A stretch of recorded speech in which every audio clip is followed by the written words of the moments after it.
নিরঞ্জনং নিত্যম অনন্তরূপম ভক্তানুকম্পা ধৃতবিগ্রহং বৈ ঈশাবতারং পরমেশমিড্ডং তং রামকৃষ্ণং শিরসা নমাম্যং। আগামী 28শে অগস্ট শ্রীরামকৃষ্ণের ত্যাগী পার্ষদ নিরঞ্জনানন্দ মহারাজের পূর্ব জন্মতিথি, যিনি ঈশ্বরকোটি এবং রামচন্দ্রের অংশে অবতীর্ণ হয়েছিলেন। জন্মগ্রহণ করেছিলেন রাজারহাট বিষ্ণুপুরে 1862 সালে শ্রাবণ পূর্ণিমার দিন। তার পূর্ব নাম নিত্য নিরঞ্জন ঘোষ, পিতার নাম অম্বিকাচরণ ঘোষ। এই বংশের আদি পুরুষ হলেন শ্রী রাম ঘোষ। নদিয়ার রাজা কৃষ্ণচন্দ্র রাম ঘোষকে রাজারহাটে জমিদারির দায়িত্বেও দিয়েছিলেন। বংশানুক্রমে ঘোষ পরিবার এই জমিদারি পরিচালনা করতেন। বারাসাতে পণ্ডিত কালীকৃষ্ণ মিত্র ছিলেন নিরঞ্জনের মামা। মামার বাড়িতে থেকেই ছোটবেলায় তিনি পড়াশোনা করেছিলেন। ছোটবেলায় তীর ধনুক নিয়ে খেলতে ভালোবাসতেন। সুন্দর, সুঠাম, বলিষ্ঠ, তেজপূর্ণ শরীর ছিল তার।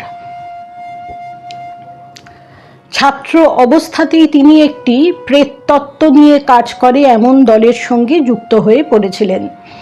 দলটি ভূত বশীকরণের দ্বারা মানুষের দুরারোগ্য ব্যাধি নিরাময় করত।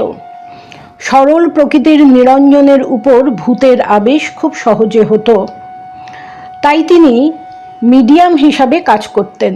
ভূতুরদের দল কাজ করার সময় নিরঞ্জনের মনে একটি দিনের একটি ঘটনা বৈরাগ্যের উদ্রেক করেছিল। এক ধনশালী ব্যক্তি দীর্ঘ 18 বছর অনিদ্রা রোগে ভুগে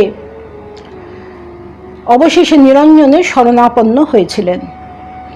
নিরঞ্জনের ব্যবস্থাতেই সেই ব্যক্তির রোগ উপশম হয়েছিল কিনা তা আমাদের জানা নেই, কিন্তু এই ঘটনার ফলে সরল বালক নিরঞ্জনের মনে তীব্র বৈরাগ্যের সঞ্চার হলো। জীবনে ধন সম্পদ থাকার পরেও একটি মানুষ 18 বছর ঘুমাতে পারেননি, অনিদ্রায় কাটিয়েছেন, তাহলে টাকা পয়সা, ধন সম্পত্তি এসবে কি হবে? এই ঘটনাটি তাকে নাড়া দিয়েছিল এবং তার মনে গভীরভাবে রেখাপাত করেছিল। শ্রীরামকৃষ্ণ তখন থাকতেন দক্ষিণেশ্বরে রানী রাসমণির প্রতিষ্ঠিত কালীবাড়িতে। তার অদ্ভুত ঈশ্বর নির্ভর জীবন, সহজ সরল ব্যবহার, এই সম্বন্ধে কলকাতার অনেকেই জানতেন। লোকমুখে শ্রীরামকৃষ্ণের কথা শুনে তাকে দেখার ইচ্ছে হয়েছিল। কয়েকজন বন্ধুকে নিয়ে তিনি দক্ষিণেশ্বরে গিয়েছিলেন। তখন তার বয়স 18 বছর। 1881 কি 82 সাল কোনো একদিন নিরঞ্জন দক্ষিণেশ্বরে এসেছিলেন শ্রীরামকৃষ্ণের কাছে। তখন সন্ধে হয়। অন্যান্য ভক্তদের বিদায় দিয়ে ঠাকুর তার প্রিয় শিষ্যকে একান্তে বসিয়ে অনেক কথা বলেছিলেন, যেন কত কালের পরিচিত। কথা প্রসঙ্গে জানতে পেরেছিলেন যে তিনি আহিরিটোলার প্যারীচাঁদ মিত্রের বাড়িতে এক ভূতপ্রেত নামানোর দলে মিডিয়াম হিসাবে কাজ করেন, কারণ তার উপর ভূতের আবেশ খুব সহজে হয়। ভূতের আবেশের দ্বারা এই দলটি লোকের নানা রকম দুরারোগ্য রোগ নিরাময় করত। প্যারীচাঁদ মিত্র পত্নী বিয়োগের পর প্রেততত্ত্ব নিয়ে চর্চা শুরু করেছিলেন। এর সঙ্গে তখন অনেকেই যুক্ত ছিলেন।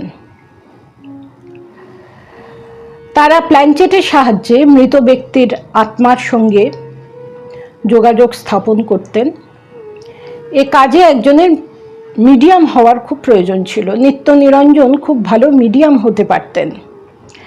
একদিন নির্দিষ্ট মিডিয়াম না আসতে পারায় তার ডাক পড়েছিল। মানে যে লোকটি মিডিয়াম হতেন এই দলে সে না আসতে পারায় নিত্য নিরঞ্জনের ডাক পড়েছিল। সেই দিনই প্যারীচাঁদ মিত্রের সঙ্গে তার প্রথম সাক্ষাৎ হয়। প্যারীচাঁদ মিত্র লিখছেন, সেদিনটার কথা আজও আমার মনে পড়ে। আমি মিউজেন্স এবং তার এক বন্ধু মিস্টার ইনিয়াস ব্রুশ ও প্রেততত্ত্বে বিশ্বাসী আরও কয়েকজন ভদ্রলোক চার্চ লেনের বাড়িতে দোতলায় কোণের ঘরে ফরাসের ওপর গোল করে বসতাম। নিত্য বসত আমাদের ঠিক মাঝখানে। প্যারীচাঁদ মিত্র আরও লিখছেন, বাইরে টিপটিপ করে বৃষ্টি পড়ছিল, সন্ধ্যার অন্ধকার গাঢ় হয়ে নামছিল, আলোটা আরও কমিয়ে দেন। নিত্য গম্ভীর হয়ে বলেছিল, আলোটা কমিয়ে দিন, অন্ধকার না হলে তারা আসতে চায় না। তার নির্দেশ অনুযায়ী সেজ বাতির জোর কমিয়ে একেবারে নিভু নিভু করে দেওয়া হলো। ঘরের সেই ছায়া ছায়া অন্ধকারে আমাদের একজনকে প্রেত লোকের অভিশপ্ত আত্মার মতো মনে হতে লাগলো। আমরা রুদ্ধশ্বাসে অপেক্ষা করছি নিত্যর মারফত, মানে নিত্য নিরঞ্জনের মারফত কোনো প্রেত আসবে। আমরা লক্ষ্য করলাম নিত্যর সারা শরীর যেন একটু একটু করে শক্ত হয়ে উঠছে, থরথর করে কাঁপছে। হঠাৎ সে উঠে দাঁড়ালো আর আমাদেরই স্তম্ভিত করে দিয়ে সে ঝড়ের মতো বেরিয়ে গেল ঘর থেকে। আর সেই বৃষ্টি মাথায় করে পাশের বাড়ির প্রাচীরের গায়ে একটা নিম গাছে তরাক করে উঠে পড়ল। আমাদের তো গায়ের রক্ত হিম হয়ে গেল এই কাণ্ড কারখানা দেখে। যাকে দিয়ে তিনি তার বাণী প্রচারের কাজ করবেন, সেই ভক্তের শক্তি এইভাবে ব্যয়িত হতে দেখে ঠাকুর খুব চিন্তিত হয়েছিলেন যে শ্রীরামকৃষ্ণের যিনি ভাব প্রচার করবেন, তিনি কিনা এই ভূত প্রেতের দলে মিডিয়াম হয়ে কাজ করছেন, এটি ঠাকুরকে খুব চিন্তিত করেছিল। তিনি নিরঞ্জনকে বলেছিলেন, দেখ নিরঞ্জন, ভূত ভূত করলে তুই ভূত হয়ে যাবি, আর ভগবান ভগবান করলে ভগবান হবি, তা কোনটা হওয়া ভালো? নিরঞ্জন সরলভাবে উত্তর দিলেন, তাহলে ভগবান হওয়াই ভালো। কার্যত সেদিন ঠাকুর নিরঞ্জনকে ভূতুরদের সঙ্গে তাদের সঙ্গ ত্যাগ করতে বলেছিলেন এবং তিনিও সেই সঙ্গ ত্যাগ করেছিলেন। প্রথম দর্শনে অনেক কথাবার্তা হয়েছিল ঠাকুরের সঙ্গে। কথায় কথায় রাত হয়ে যাচ্ছে দেখে নিরঞ্জনকে ঠাকুর রাতে দক্ষিণেশ্বরে থেকে যেতে বলেছিলেন, কিন্তু যেহেতু বাড়িতে বলে আসেননি তাই তিনি থাকতে চাননি। ঠাকুরের বারবার অনুরোধ সত্ত্বেও যখন কিছুতেই তিনি রাজি হচ্ছেন না, তখন ঠাকুর বললেন, একান্তই যাবি তো যা, কিন্তু আবার আসিস। ওই কথায় সম্মত হয়ে ঠাকুরকে প্রণাম জানিয়ে অন্তরে এক দিব্য স্পর্শ নিয়ে নিরঞ্জন সেদিন বাড়ি ফিরে গেলেন। এর 2-3 দিন পরে আবার এলেন দক্ষিণেশ্বরে। ঠাকুর সস্নেহে তাকে আলিঙ্গন করলেন এবং আকুল স্বরে বলতে লাগলেন, ওরে নিরঞ্জন, দিন যে যায় রে, তুই ভগবান লাভ কবে করবি? দিন যে চলে যায়, ভগবানকে লাভ না করলে সবই যে বৃথা হবে। তুই কবে তাকে লাভ করবি বল? কবে তার পাদপদ্মে মন দিবি বল? আমি যে তাই ভেবে আকুল। নিরঞ্জন তো অবাক যে এটা দ্বিতীয় দর্শন, তাতেই ঠাকুর একেবারে আকুল। নিরঞ্জন, তুই ভগবান লাভ কবে করবি? দিন যে যায়, ভগবান লাভ না করলে সবই যে বৃথা। নিরঞ্জন অবাক, ইনি কে? আমার ভগবান লাভ হচ্ছে না বলে দিন চলে যাচ্ছে বলে আমার জন্যে এত আরতি কি করে সম্ভব? পরের জন্যে এ কি অহেতুকী ভালোবাসা? এ রহস্য তিনি ভেদ করতে পারলেন না, কিন্তু গভীর আবেগে তার হৃদয় বিগলিত হয়েছিল। সে রাতে তিনি ঠাকুরের কাছে থেকে গেলেন। শুধু তাই নয়, পরপর 3 দিন সেখানে ছিলেন। চতুর্থ দিন তিনি কলকাতায় ফিরে এলেন। 1884 সালের 15ই জুন কাঁকুরগাছিতে ভক্ত সুরেন্দ্রের বাগানে এক মহোৎসবে ঠাকুর গিয়েছিলেন। নিরঞ্জন এসে উপস্থিত হন। কীর্তন শেষে ঠাকুর ভক্তদের সঙ্গে মিলিত হয়েছেন। এমন সময় নিরঞ্জন ভূমিষ্ঠ হয়ে প্রণাম করলেন। তাকে দেখেই ঠাকুর একেবারে আনন্দে উঠে দাঁড়িয়ে পড়লেন। বললেন, তুই এসেছিস? মাস্টার মশাইকে বললেন, দেখো এ ছোকরাটি বড় সরল। পূর্বজন্মে অনেক তপস্যা না করলে সরল হওয়া যায় না। কপটতা, পাটোয়ারি বুদ্ধি এসব থাকলে ঈশ্বরকে পাওয়া যায় না। নিরঞ্জনকে বললেন, দেখ তোর মুখে যেন একটা কালো আবরণ পড়েছে। তুই অফিসের কাজ করিস কি না?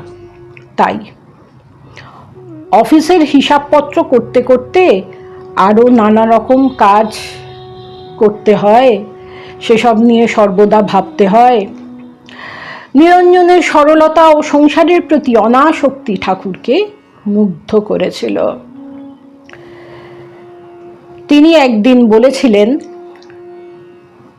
ভাবে দেখলাম যদিও চাকরি করছিস তাতে কোনো দোষ নেই, মায়ের জন্যে কর্ম করছিস এতে দোষ নেই। নরেন্দ্র, রাখাল, নিরঞ্জন এদের বেটা ছেলের স্বভাব। তিনি বলতেন, সরল না হলে তাকে পাওয়া যায় না। মাস্টার মশাইকে তিনি বলেছিলেন, ঠাকুর বলেছিলেন, নিরঞ্জনের সঙ্গে দেখা করো। বলেছিলেন, তোমায় নিরঞ্জনের সঙ্গে দেখা করতে বলছি কেন? সে সরল, এটা সত্য কিনা এইটি দেখবে বলে। আবার আমরা পরবর্তী পর্বে আলোচনা করব। নমস্কার।